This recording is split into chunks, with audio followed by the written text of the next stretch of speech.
Bueno, buenas tardes a todos.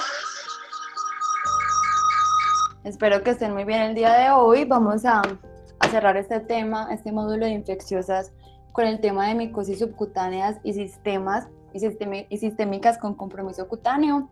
Vamos a hablar hoy el doctor Diego Mauricio R3 de Dermatología de la Universidad Libre y yo.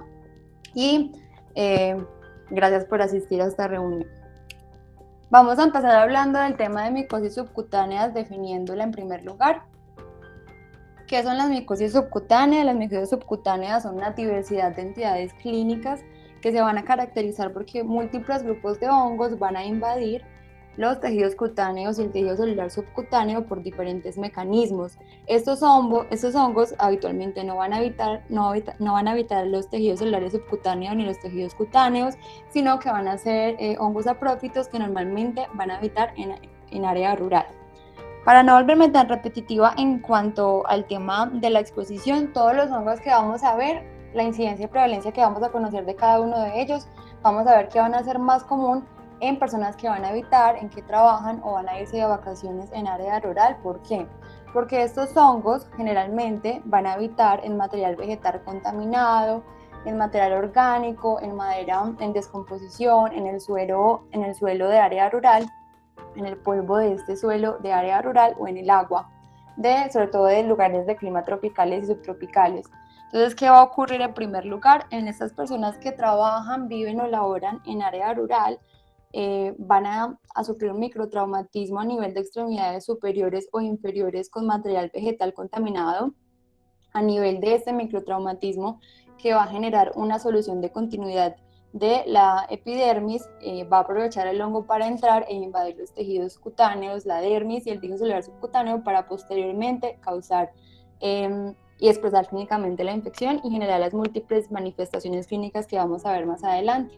Entonces, todos los hongos, los más importantes que vamos a ver en esta exposición son la cromoblastomicosis, la esporotricosis y el eumicetoma, y los menos comunes, la pheoifomicosis y la leucomicosis, van a tener el mismo mecanismo de entrada, que es después del microtraumatismo en las extremidades superiores o inferiores, invasión de la piel, tejido celular subcutáneo y presentación clínica de la infección.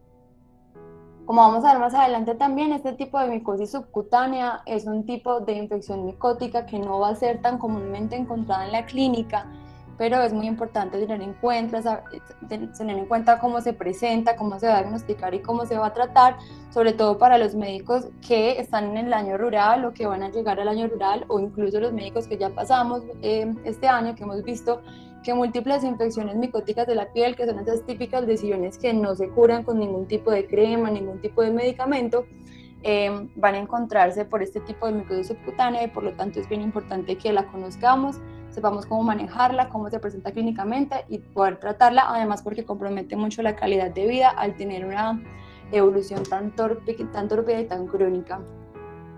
Vamos a empezar hablando de la esporotricosis. Entonces, la esporotricosis es una de las micosis subcutáneas de las cuales vamos a hablar. Es una infección micótica subcutánea de evolución subaguda o crónica que se va a presentar secundaria a la invasión de un grupo de hongos conocidos como esporotrix a nivel de los tejidos dérmicos y el tejido celular subcutáneo. Como lo repetimos, va a ser más comúnmente presentado en personas que trabajan en la agricultura, en la jardinería, en la minería, y de hecho se conoce como la enfermedad de los jardineros porque es muy común que personas que trabajan en jardinería presenten este tipo de lesiones con esta evolución subaguda o crónica. La epidemiología más frecuente en países tropicales y subtropicales, donde el calor y la humedad van a facilitar que el hongo crezca y habite estas regiones. El primer caso se reportó en Estados Unidos en 1898 por Skene. Posteriormente, los mayores números de casos se han reportado en África en el año 1947, relacionado con el contacto de personas con madera contaminada. En América se han visto múltiples casos, sobre todo en Estados Unidos, en Perú y en Brasil. En Brasil se ha visto casos relacionados con la infección concomitante de gatos. Por esto, por algún momento se llegó a pensar que era una zoonosis. Sin embargo, se ha visto que no es una zoonosis, sino que el gato hace como vector de la infección a través del suelo o el vegetal contaminado de las personas que van a adquirir la infección. En Latinoamérica, por su parte, la incidencia es de 48 a 60 casos por 100.000 habitantes, y en Colombia se han reportado una incidencia de 8 por 100.000 habitantes, sobre todo en departamentos como Boyacá, Meta y Cundinamarca. Con respecto a la epidemiología, hay dos picos de edad. El primero es entre los 5 y 15 años, que representa el 30% de los casos, y hay un segundo pico entre los 16 y 35 años, con un 50% de los casos. El método de infección y en quienes es más frecuente, ya lo hemos hablado. Con respecto a la etiología, los hongos que hacen parte de este género de Sporotris skenki son este grupo de hongos, son hongos dimórficos que en vivo y en el cuerpo se van a presentar como levaduras. El más común que va a generar la infección es el Sporotris skenki, seguido de Sporotris brasilensis, que es el que se ha asociado con infección concomitante de gatos, y en tercer lugar Sporotris mexicana.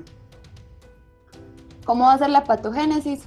Entonces, el mecanismo de infección más común va a ser la inoculación transcutánea. En áreas endémicas se puede ver en menor proporción casos de inhalación, de introducción a nivel de los pulmones, y también puede ser a nivel de diseminación hematógena, sobre todo en personas que tienen una alteración de la inmunidad. ¿Cómo es la patogénesis? Después de la inoculación del hongo a nivel del tejido celular subcutáneo y la dermis, va a haber una fase de respuesta celular, va a haber fagocitosis del hongo, y al hongo crecer va a activar los macrófagos, las células de Langerhans, los linfocitos TCD4 con una respuesta del tipo Th1 con liberación de factor de necrosis tumoral, interferón gamma, y posteriormente la formación de granulomas, que es el que va a tratar de contener la enfermedad para que no se vaya a diseminar. El hongo va a tener múltiples factores de virulencia que va a ayudar a la expresión clínica de la enfermedad. Entre estos va a ser la producción de melanina, que los va a hacer más resistentes a la acción de la inmunidad celular, la glicoproteína 70, que ayuda a la invasión de la matriz celular y también de las proteínas de la membrana del huésped, de las células del huésped, y así invadir los tejidos, y la termotolerancia también los va a hacer más resistentes a la acción del sistema inmune. Con respecto a los factores del huésped, vamos a ver que este tipo de micosis se puede presentar tanto en personas inmunocompetentes como en personas inmunocomprometidas. En las personas inmunocompetentes se van a presentar más que todo lesiones a nivel del sitio de lesión por el material contaminado, o se puede extender a la cadena ganglionar proximal, pero se va a limitar a este nivel. En cambio, en las personas inmunodeprimidas que tienen antecedente de VIH con conteo CD4 disminuido, alteraciones hematológicas, antecedente de diabetes, antecedentes de alcoholismo, puede tener una extensión más extensa. Puede tener extensión osteoarticular, pulmonar, meninge, y rara vez a otro órgano.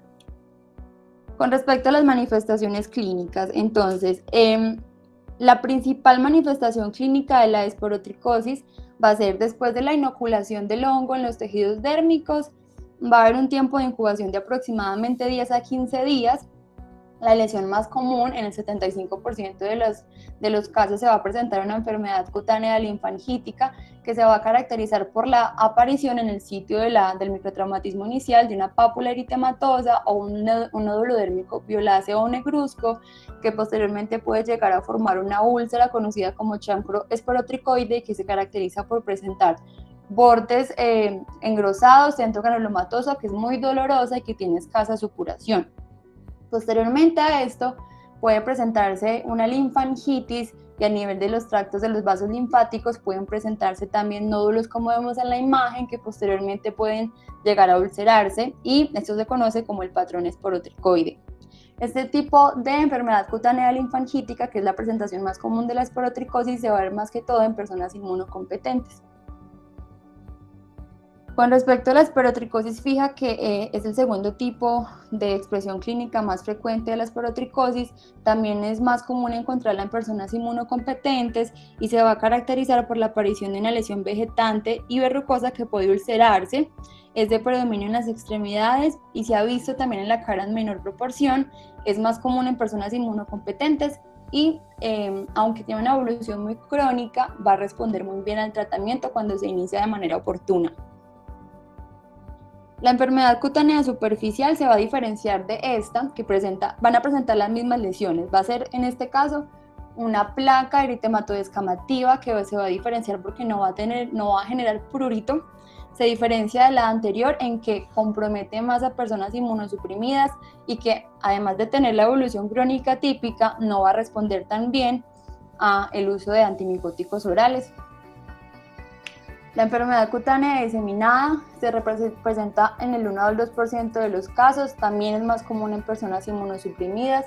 Las manifestaciones en la piel son extensas, pueden presentar placas, tractos verrucosos que incluso pueden limitar la movilidad de las extremidades. Y esta enfermedad cutánea diseminada, junto con la enfermedad cutánea ulcerativa, en la cual se van a observar nódulos, úlceras y placas verrucosas, se van a caracterizar porque además de las manifestaciones que van a presentar en la piel, ya van a tener extensión profunda a otros órganos, pueden comprometer el sistema nervioso central, los pulmones o incluso órganos sólidos. La esporotricosis pulmonar, esto ya es más común en personas que tienen compromiso de la inmunidad celular, personas con VIH, con enfermedades hematológicas, con antecedente de enfermedad pulmonar obstructiva crónica, con antecedente de consumo de alcohol. Generalmente ya cuando llegan a este nivel de afectación sistémica tienen un pronóstico muy pobre, muy refractarios al tratamiento. En el 98% de las personas es asintomática, pero en las personas que presentan manifestaciones pueden ser crónicas o agudas. La crónica se va a caracterizar por presentar tos, disnea y expectoración, y en las imágenes radiológicas consolidaciones e infiltrados tipo miliar, similar a lo que se ve en la tuberculosis. Y en los sintomáticos agudos, que son los que tienen peor pronóstico, van a presentar disnea severa, pérdida de peso, adenopatías masivas. Y este sí tiene un peor pronóstico y puede generalmente evolucionar hasta la muerte. Y la esporotricosis diseminada, que es cuando presentamos típicamente la lesión en personas inmunosuprimidas, lesiones cutáneas como las describimos previamente, asociadas a compromisos de órganos internos.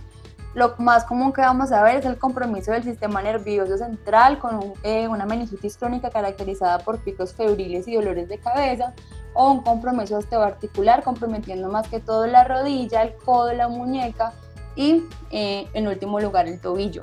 Este tipo de esporotricosis a nivel articular puede disminuir mucho el movimiento articular y en casos severos y con una evolución más prolongada incluso puede destruir la articulación.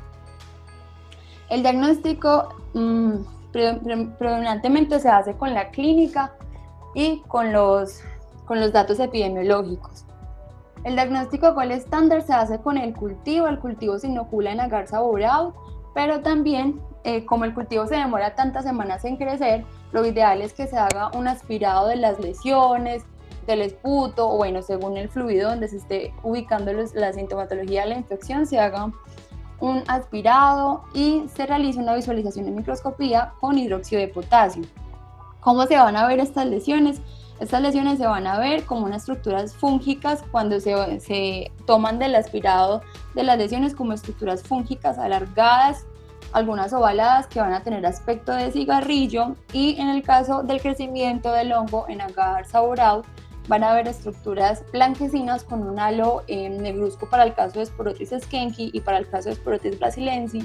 Como se ve en la imagen, va a tener un crecimiento marrón o negro.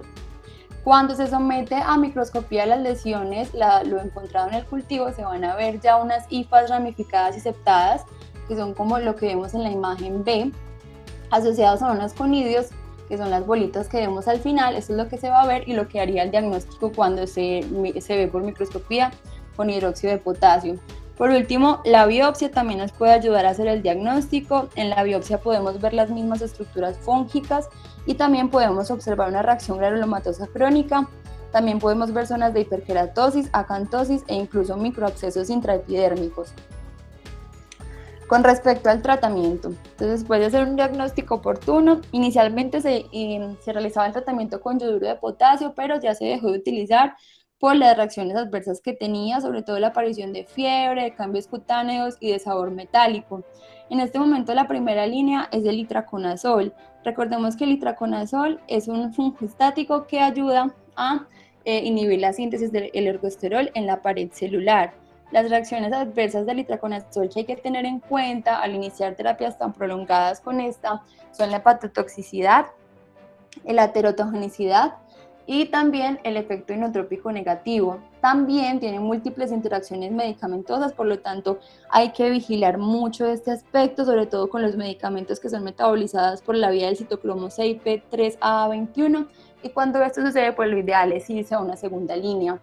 El itraconazol viene en presentaciones de 100 miligramos, la dosis es de 200 miligramos al día, puede ser dividido cada 12 horas por 3 a 6 meses para los casos leves y para los pacientes inmunocompetentes, y para los pacientes ya con casos más extensos, compromiso osteoarticular, meningio, se usan dosis más grandes, 400 miligramos, 200 miligramos cada 12 horas divididos 2 veces al día por 12 meses. La segunda línea, cuando hay intolerancia al itraconazol o cuando hay alguna interacción medicamentosa o reacción alérgica, es la terbinafina. La terbinafina inhibe la síntesis del ergosterol en la pared del hongo, es un fungicida y la dosis es de 200 miligramos cada día, o en casos severos puede darse 500 miligramos al día por 3 a 6 meses. Ya en los casos severos en los cuales hay un compromiso sistémico, manifestaciones muy agudas como aquellos que tienen manifestaciones pulmonares agudas, por ejemplo, además de las cutáneas, se utiliza tratamiento con anfotericina B en infusión intravenosa a dosis de 5 miligramos kilogramo para la presentación liposomal o a 1 miligramo kilogramo para la anfotericina B de succicolato. Cuando ya hay estabilización clínica, ya se pasa a la primera línea, que es el itraconazol, y se dan los 200 miligramos cada 12 horas por 12 meses. Bueno, y con respecto a la enfermedad osteoarticular, anteriormente se hacía artrodesis, ahora lo que se hace es el aseo quirúrgico y se espera que haya una buena evolución con esto. Si no lo hay, asociado a la terapia antimicótica sistémica, también se debe hacer reemplazo articular de rodilla, en el caso pues de las articulaciones. Bueno, la segunda micosis subcutánea de la cual vamos a hablar es la cromoblastomicosis. La cromoblastomicosis es una enfermedad fúngica, granulomatosa, indolente y polimorfa de la piel que es causada por la inoculación de esporas de varias especies de hongos melanizados. ¿Qué quieren decir que sean hongos melanizados? Que son hongos que producen pigmento oscuro, hongos que también tienen melanina y que esto los va a hacer más resistentes al sistema inmune. Los hongos que van a producir este tipo de micosis subcutánea son el Fonseca pedrosi, Fonseca monófora, Cladiofialófora carione, Fialófora verrucosa, y es muy importante tener en cuenta que estos hongos, una vez se inoculan dentro de los tejidos dérmicos y del tejido celular subcutáneo, van a pasar a formar una forma más resistente al sistema inmune, conocido como célula muriforme. La vamos a ver más adelante en una imagen, pero es importante tenerla en cuenta porque de esta manera se hace el diagnóstico y es la forma parasitaria y la forma del hongo que va a generar todas las manifestaciones clínicas que vamos a ver a continuación. Bueno, con respecto a la epidemiología, más común en países tropicales y subtropicales o en climas, o también se han reportado casos en climas templados de Estados Unidos, de Europa y Canadá. El pico de edad está entre las manifestaciones clínicas se van a ver entre los 20 a 60 años, con un pico más o menos a los 40 años en personas que laboran en área rural. La incidencia que se ha reportado ha sido muy poca.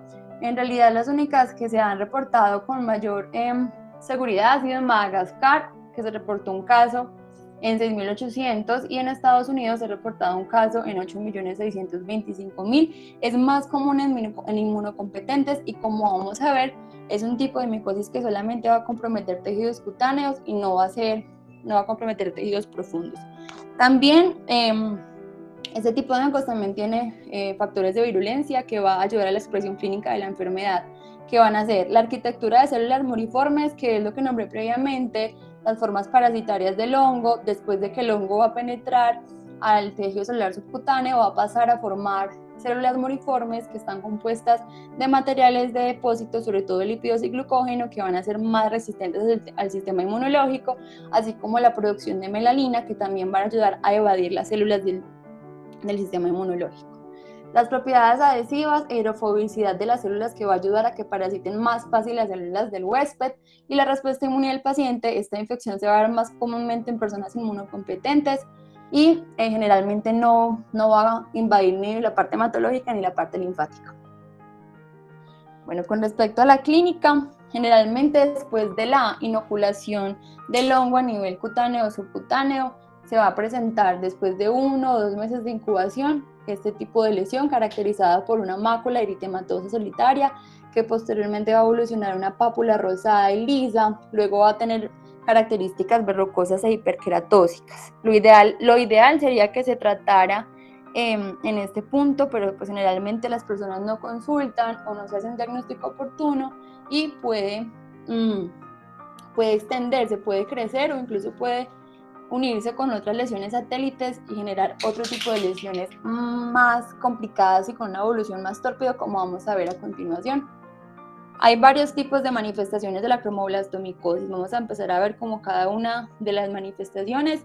Inicialmente dije que es una infección crónica y polimorfa porque se puede presentar pues de todo tipo de lesión.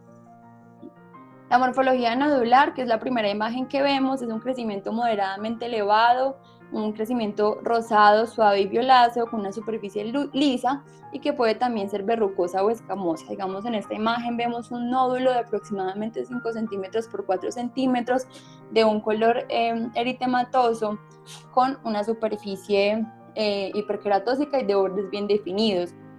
Esta es la forma de presentación más común de la cromoblastomicosis. Posteriormente puede evolucionar, si no se trata, a la presentación de la morfología verrucosa, en la cual va a haber un crecimiento marcadamente hiperqueratósico, verrucoso y seco, y que a menudo se va a presentar a lo largo del borde del pie, como vemos en la imagen. Bueno, con respecto a la morfología tumorosa, vamos a ver que son masas prominentes parecidas a tumores con morfología papilomatosa o lobulada, tienen como una forma en coliflor y tienen detritos y costras epidérmicas en su superficie. Y la forma cicatricial, que es como ya lo más avanzado que vemos, son placas planas que se expanden periféricamente, pueden tener forma serpentiginosa o anular y se caracterizan porque en la parte central van a ser atróficas. Es muy importante también tener en cuenta, este tipo de lesiones, el síntoma predominante más que el dolor va a ser el prurito. Y cuando vemos y examinamos de cerca las lesiones, vamos a ver que se caracterizan porque tienen unos puntos negros. Esos puntos negros son llamados patrón de pimienta de Cayena y van a ser estructuras fúngicas, costras hemáticas y eliminación de restos celulares. Las complicaciones de este tipo de lesiones van a ser la fibrosis tisular. Por la evolución crónica va a haber un entrecruzamiento del colágeno maduro y esta fibrosis tisular puede llevar a compromiso a nivel linfático, estasis y linfedema.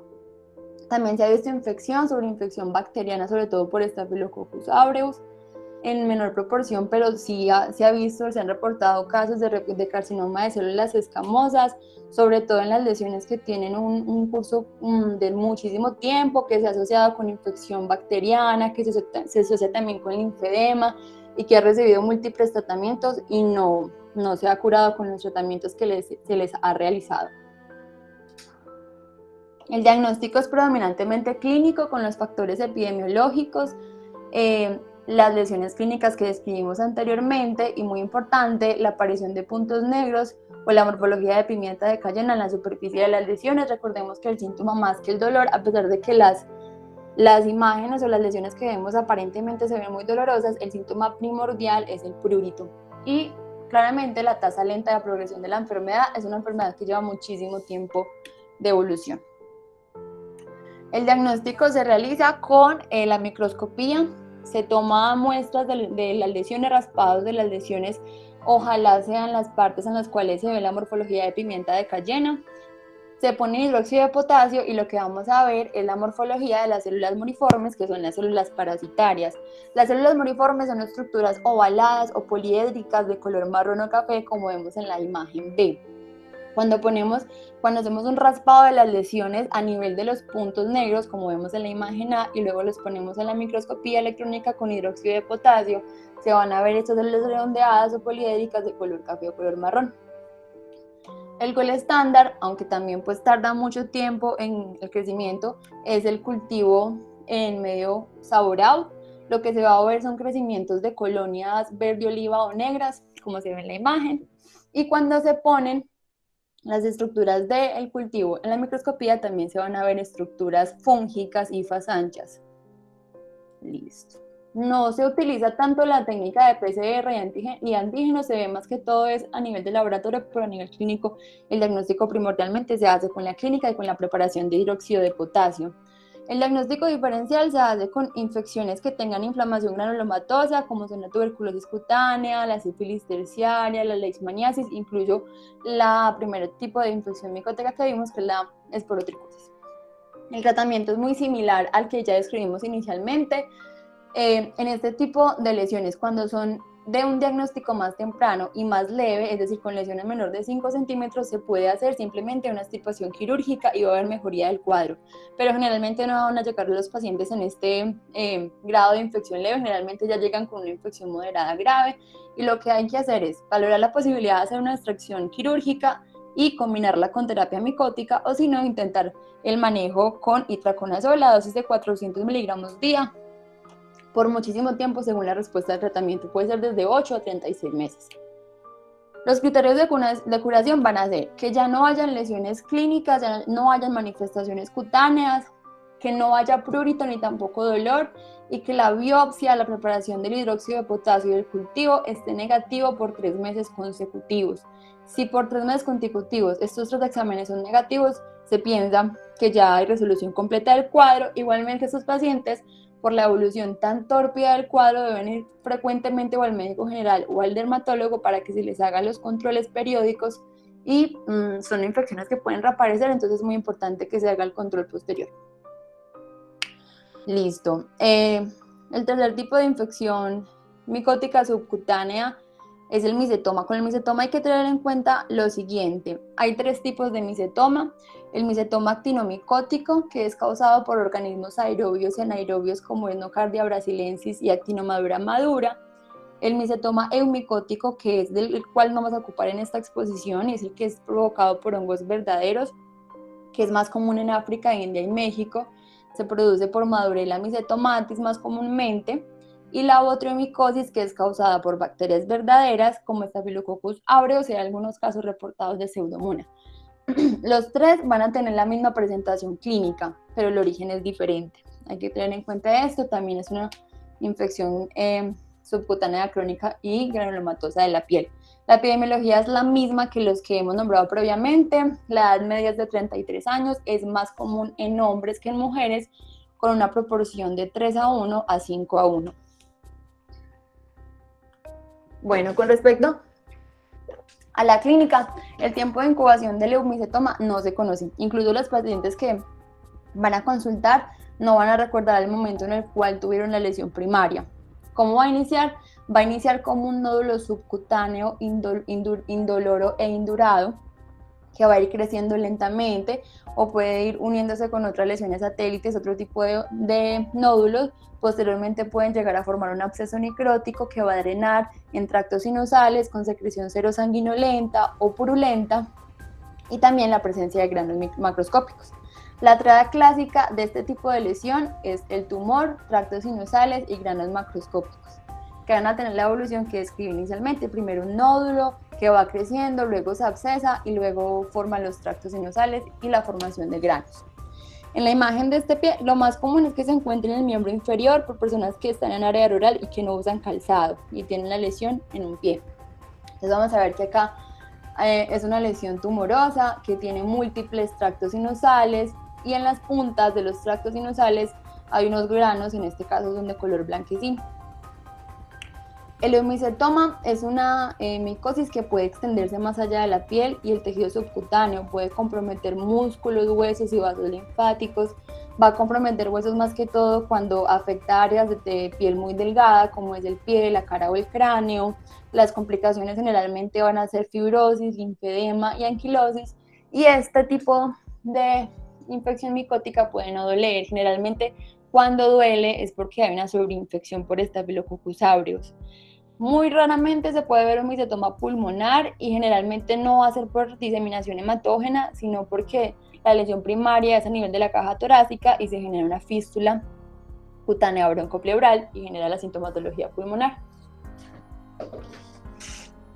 La evolución del micetoma es tan tórpida que incluso si no se trata, y tan crónica que si no se trata de manera oportuna, puede llegar a formar tumores deformantes e incapacitantes, como vemos en esta imagen, que me imagino que ya es un tiempo de evolución impresionante, en la cual vemos tumores, tractos sinusales y los granos macroscópicos claramente definidos. El diagnóstico es obteniendo de las lesiones los granos macroscópicos, poniéndolos en hidróxido de potasio el 20%, en los cuales se van a ver hifas anchas, septadas y ramificadas, y células inflamatorias en el borde, y también por medio del cultivo. También es un medio agar saboreado. El cultivo puede tardar varias semanas, por lo que es principalmente diagnóstico clínico asociado con la microscopía y el KOH. Estas son las hifas septadas y ramificadas que vamos a ver cuando lo vamos a poner en microscopía. Y en este tipo de lesiones es muy importante también hacer imágenes para ver qué tan profundo es la lesión. Entonces, radiografía de pies, tomografía o resonancia magnética. En la radiografía vamos a ver lesiones osteolíticas, digamos en este caso vemos lesiones cavitadas del tarso.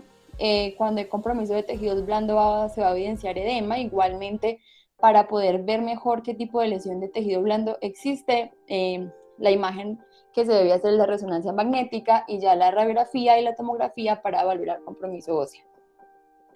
El tratamiento es el mismo en los casos que es posible realizar cirugía y en los casos que no, tratamiento sistémico prolongado con itraconazol, voriconazol, o en los casos más comprometidos, anfotericina B.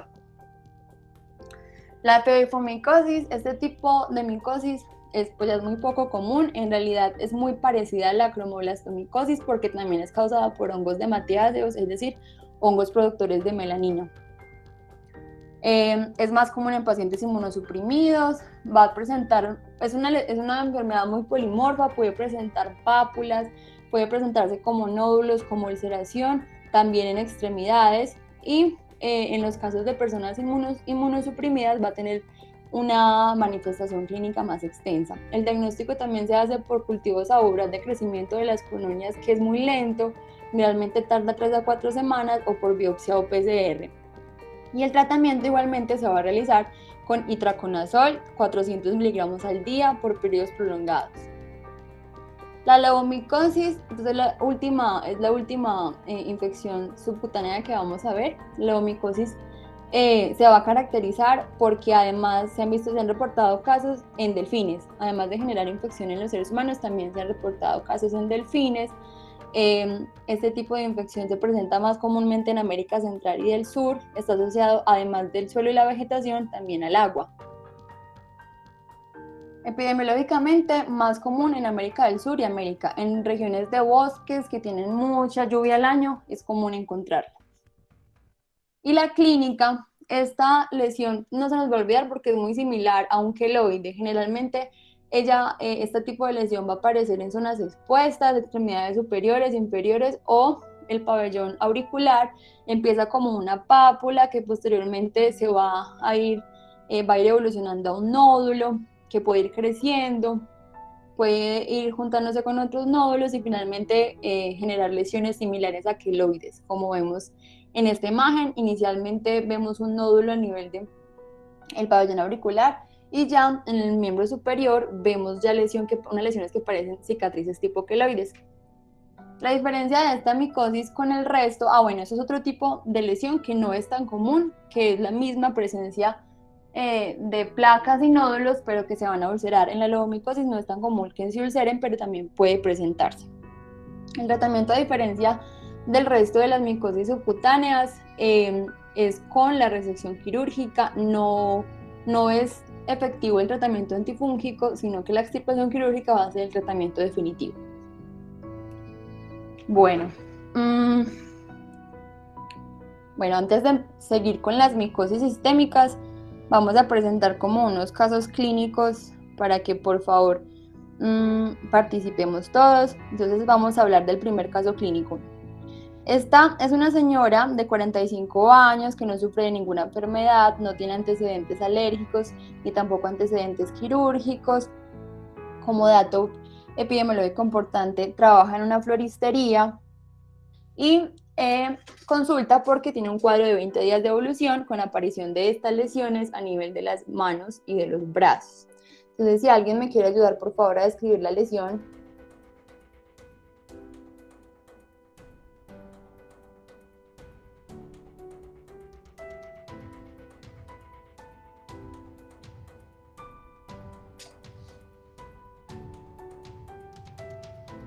Hola.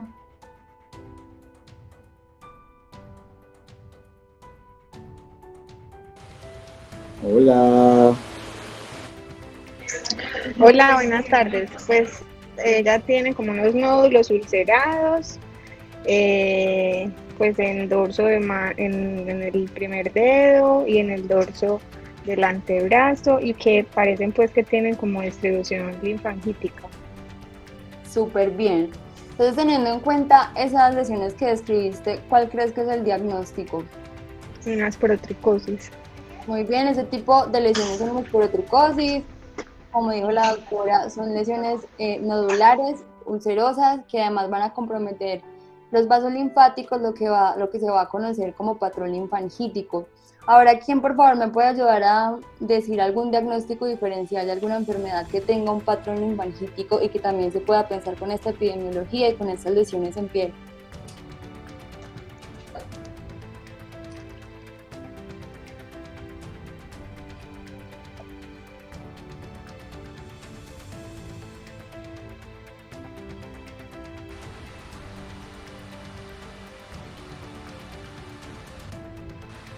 ¿Alguien? ¿Ideas?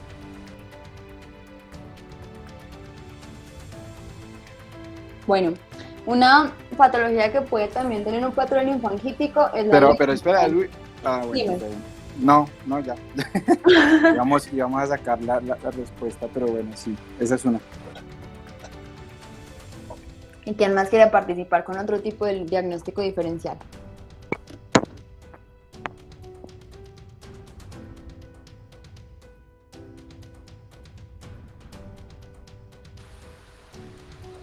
¿A alguien se le ocurre algún otro? De los que hemos visto el día de hoy, por ejemplo.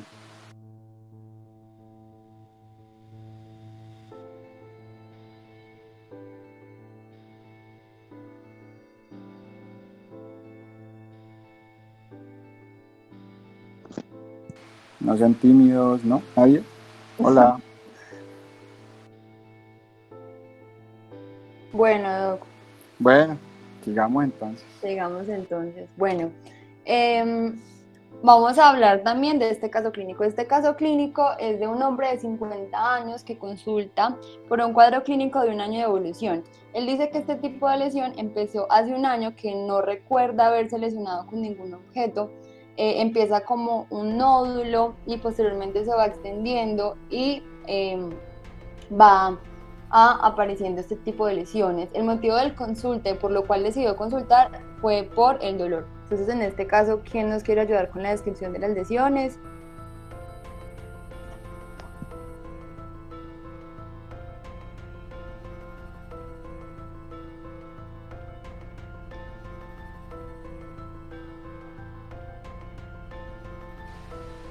Hola. ¿Algún valiente?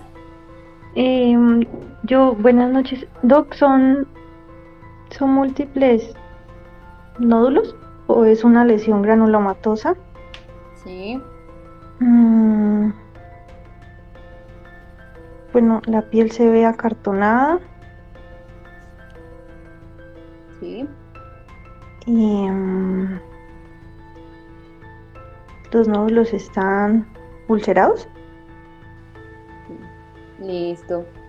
¿Y qué diagnóstico pensarías? Diagnóstico principal, viendo este tipo de lesión, el tiempo de evolución y las características epidemiológicas de este paciente.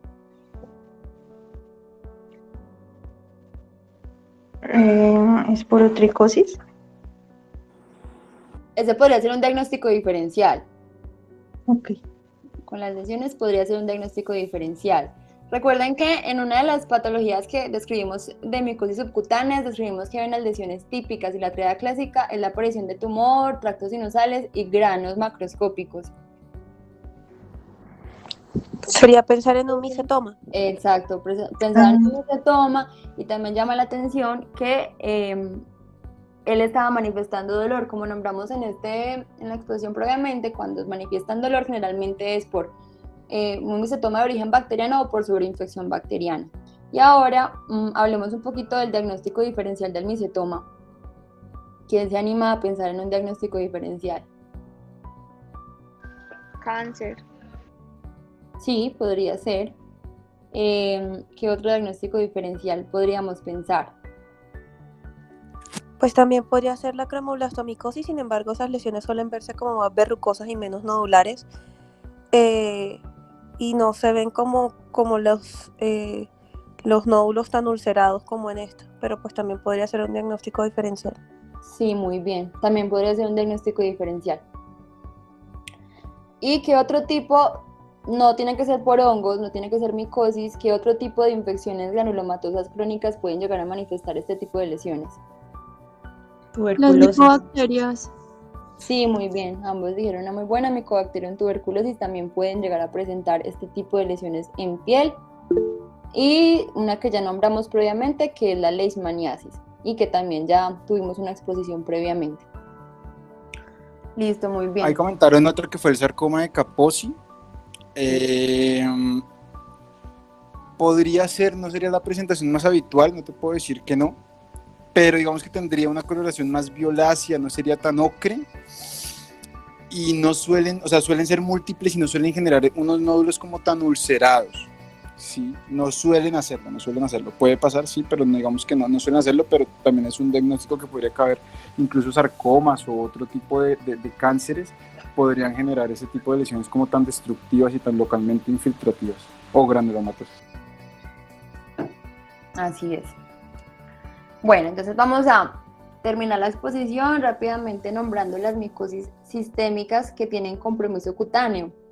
Las micosis sistémicas son infecciones fúngicas cuya puerta de entrada no va a ser, como lo vimos previamente, la piel, sino que va a ser un sitio profundo como el pulmón, el tubo digestivo, los senos paranasales, que posterior a entrar en el organismo, cuando no hay una buena contención celular, pueden diseminarse y generar infección en cualquier tipo de órgano. Empecemos por una de las más comunes, la histoplasmosis. La histoplasmosis es una micosis sistémica que se va a producir por un hongo dimórfico, el Histoplasma capsulatum. El mecanismo de infección va a ser la inhalación. Se va a ver más que todo en los excrementos de murciélagos y de pájaros. Se van a inhalar a llegar a los pulmones, que es donde van a manifestar la principal enfermedad. Esta es la micosis más común encontrada en Estados Unidos, pero también se puede ver en el sur de México, en zonas de Centro y Sudamérica. Se ha reportado casi que en todo el mundo, incluso se han reportado casos en más de 60 países. Las manifestaciones más comunes que vamos a ver o los reportes de casos clínicos van a ser de histoplasmosis pulmonar. Entonces, como el sitio de inoculación primaria va a ser los pulmones, lo más común es que veamos una clínica muy similar a lo que se ve en la tuberculosis. Puede haber una clínica crónica con tos, disnea y expectoración, y cambios radiológicos como infiltrados similar a la tuberculosis, cavitaciones o calcificaciones. Y la histoplasmosis aguda, que tiene un buen pronóstico, también puede generar lo mismo, tos, disnea, pero se va a caracterizar porque va a tener adenopatías generalizadas, pérdida de peso, todos los síntomas B, y que se puede diseminar. Cuando ven histoplasmosis diseminada es porque el sistema inmunológico falló en contener, digamos que la respuesta celular falló en contener la infección, entonces se va a diseminar comprometiendo cualquier órgano. Es una infección del sistema reticuloendotelial, entonces la podemos ver con afectación a nivel hepático, a nivel esplénico, a nivel de médula ósea, a nivel de ganglios linfáticos y también obviamente a nivel cutáneo.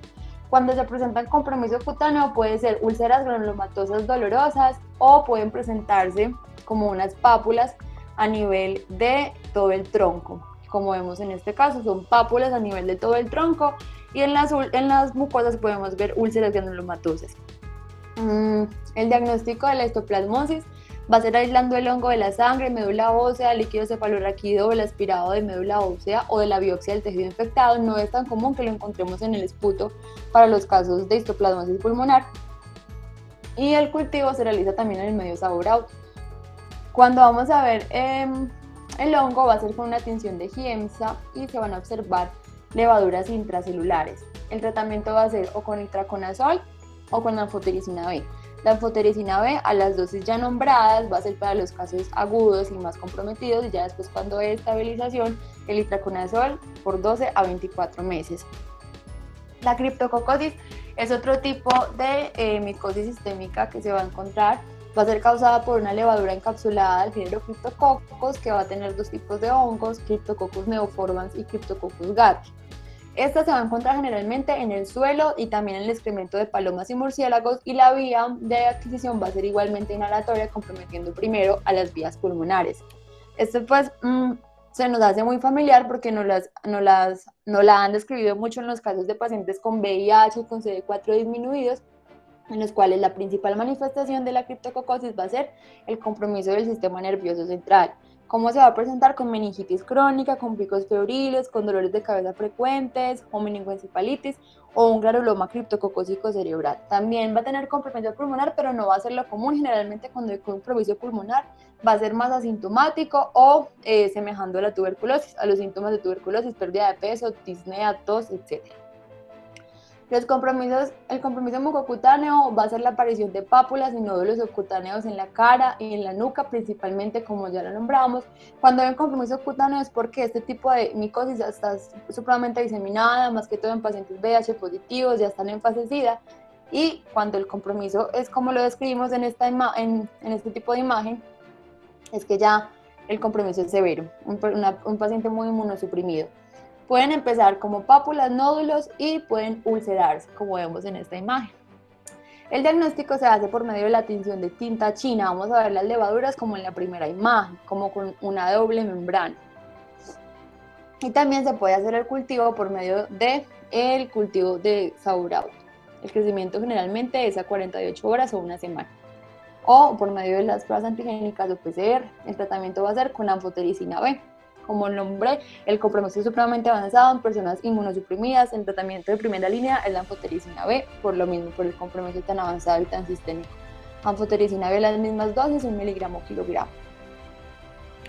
La coccidioidomicosis, la misma epidemiología que las anteriores. El suelo seco es el reservorio principal. Es causado por Coccidioides immitis y Coccidioides posadaceae.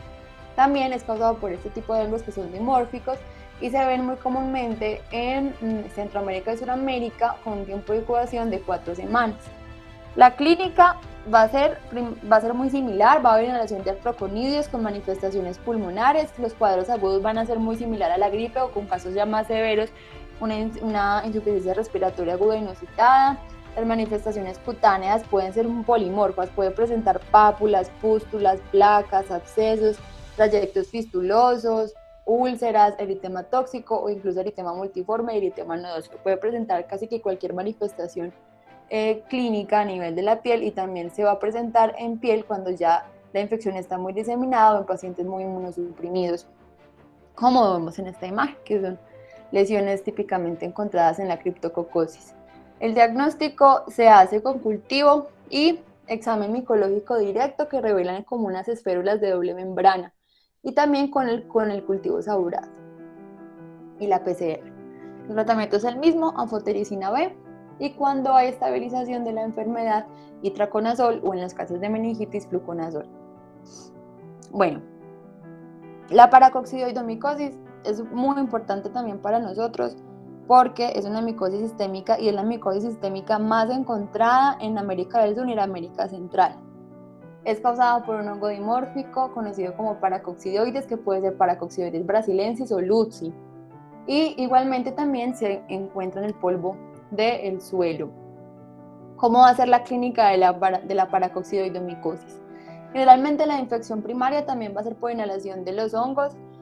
A nivel alveolar van a estar las levaduras. Generalmente la infección va a ser asintomática, pero cuando el sistema inmunológico, la respuesta inmune celular, no va a contener el virus, el hongo, puede llegar a manifestar una paracoccidioidomicosis aguda o crónica. La parte aguda es más común en personas menores de 30 años, en niños pequeños o adolescentes. Y las manifestaciones crónicas ya va a ser más común en personas mayores de 30 años.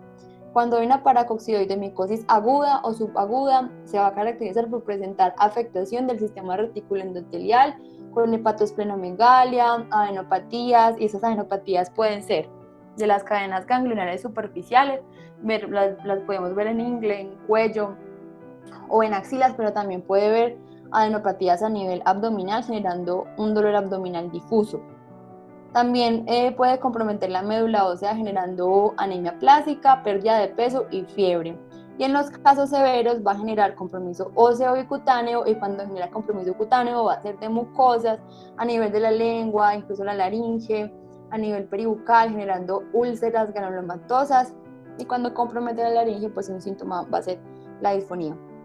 La paracoccidomicosis crónica, que es más común en los mayores de 30 años y que va a ser una reactivación de la infección primaria, que se supone que fue asintomática, también va a ser por diseminación hematógena, más comúnmente con compromiso pulmonar, aparición de tos, disnea, esputo y hemoptisis. En las mucosas van a haber úlceras dolorosas, de bordes irregulares y con puntos de hemorragia. Puede comprometer también el sistema nervioso central, generando una meningitis o una encefalitis de evolución crónica, y menos comúnmente las glándulas suprarrenales. Como vemos en esta imagen, en la diseminación aguda, las lesiones ulcerosas a nivel de la mucosa bucal se van a ver en la imagen B.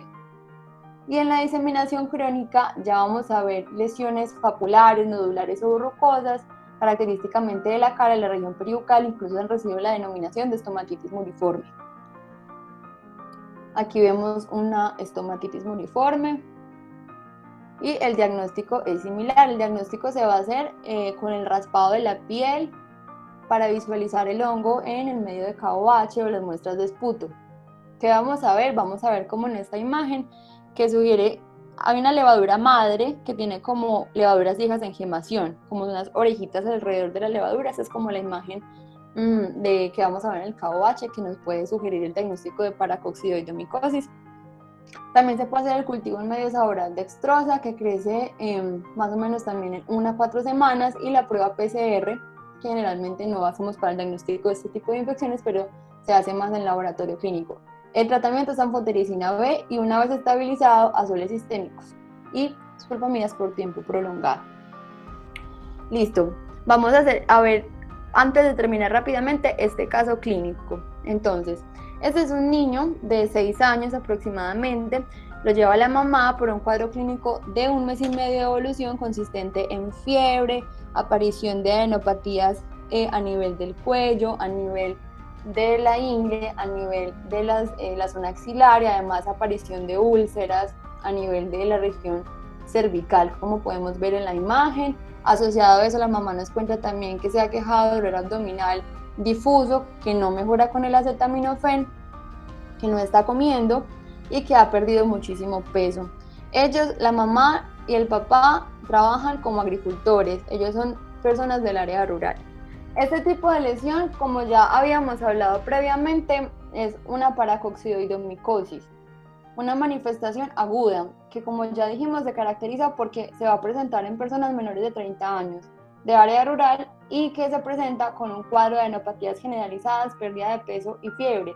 Y las manifestaciones cutáneas van a ser úlceras dolorosas con bordes irregulares, como se ve en la imagen B, a nivel cervical.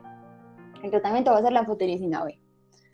Listo, muchísimas gracias por la atención de todos. Respecto a estas enfermedades y a las micosis, bueno, ya se dieron cuenta que son múltiples. Es un tema que no es nada sencillo, es un tema un poco complejo. Si bien no tanto por cantidad, es porque hay muy poca información al respecto, siendo honestos. No es fácil conseguir información, conseguir epidemiología es difícil. No se suele investigar al respecto porque son enfermedades latinas, no son enfermedades gringas ni europeas.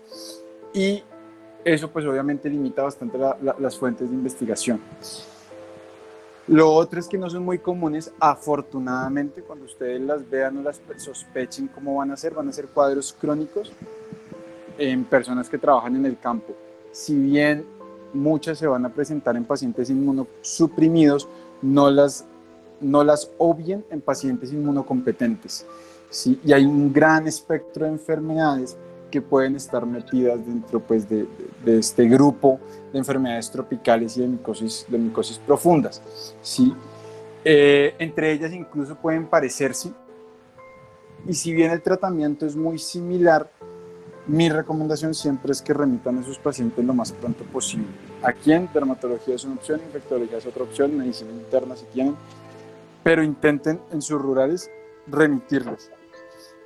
Son pacientes que van a necesitar tratamientos largos, tratamientos que van a requerir tiempo, muchas veces no se pueden hacer porque los pacientes se pierden. O suelen ser pacientes de áreas rurales, rural. O sea, de esa área que usted dice como, ay, ¿usted a cuánto está el puesto de salud? No, doctor, yo estoy a 3 horas en caballo. Ah, bueno. Sí. Entonces, como para tenerlo presente. También se pueden ver en la ciudad, no lo descarten, no necesariamente el paciente es HIV positivo, entonces si bien les estoy diciendo toda esta información, es al punto al que voy, no son diagnósticos sencillos, no son diagnósticos fáciles. Si ustedes lo sospechan, remitan a ese paciente para que le tomen estudios, muestras, biopsias. Si le quieren pedir los KOH y todo, pues se puede. Hay veces que no aparecen los microorganismos, a veces ni siquiera en la primera biopsia. Entonces pueden ser diagnósticos un poquito complejos y difíciles. Básicamente eso es como lo más importante, ¿sí? Si ustedes, o sea, estamos ahorita en hongos, y si ustedes lo ven y dicen, ay, no, tal cosita, ay, esporotricosis, ay, linfanquítica, ay, listo. Ay, tal cosa, el micetoma, ay, esa lesión granulomatosa, ay, eso es un micetoma, y uno ya está metido ahorita en la idea de hongos. Pero cuando uno amplía todo el bagaje y todas las opiniones y opciones diagnósticas, realmente se hace un gran abanico de diagnósticos diferenciales. Uno a veces incluso diagnostica esto o lo piensa porque son lesiones ya de mucho tiempo, que han venido creciendo lentamente, que comenzaron y han ido cambiando. A veces no duelen, a veces sí duelen, a veces molestan, a veces no, el trabajo de la persona.